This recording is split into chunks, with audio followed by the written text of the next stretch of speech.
It's late summer, some might even call it early fall, and I'm out here on the water.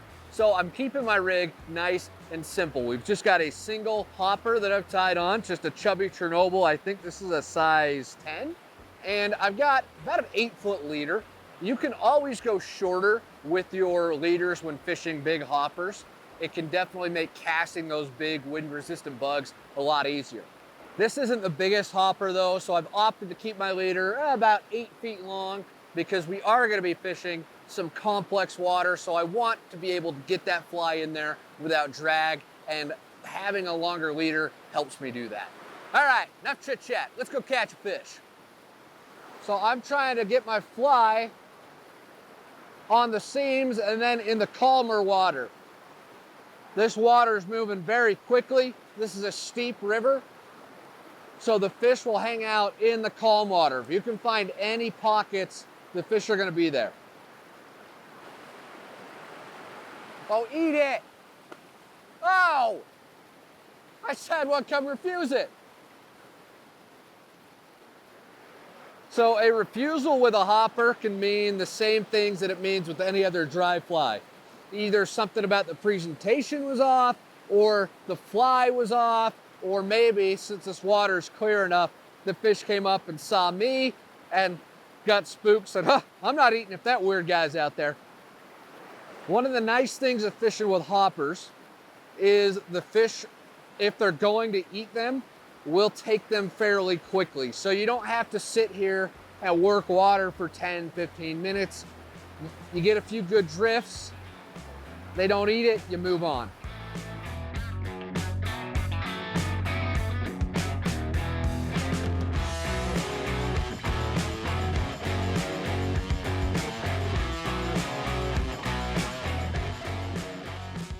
One of the things that is great about fishing with hoppers is that they are a big ticket meal item to fish. They react to hoppers the way that I react to chicken wings.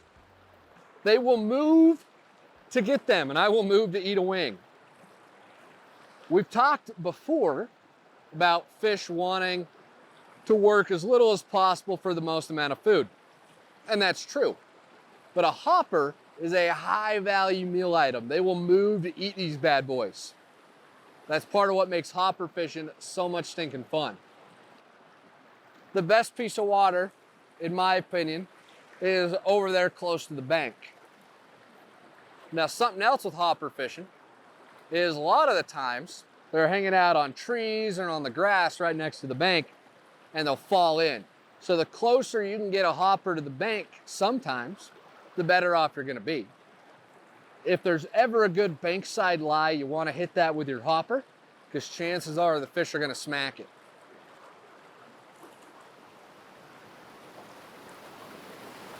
I'm gonna dispense some wisdom for y'all right now. Sometimes when you're fishing, you get skunked. And sometimes you get skunked on camera for the entire world to see. And sometimes you get skunked on camera while trying to educate. And people start to question, does this guy even know how to fish? Valid point. But here's what Instagram doesn't tell you. All right? Getting skunk's part of it. You see all these guys out there catching hogs every day. They're fishing stock ponds, right? Where those giant fish literally are dumped off the hatchery truck and into the river. They'll eat anything. Yeah, they'll eat a pellet fly, for crying out loud.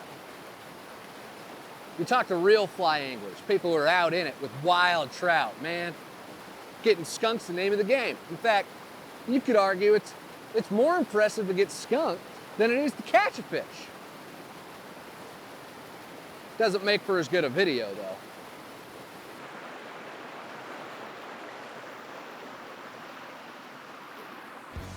There we go. Crushed it. Alex, does that count? You know what? Spencer won. Fish, probably like that many now. So that was kind of interesting what happened with that fish though. He took it right after I twitched this hopper a bit.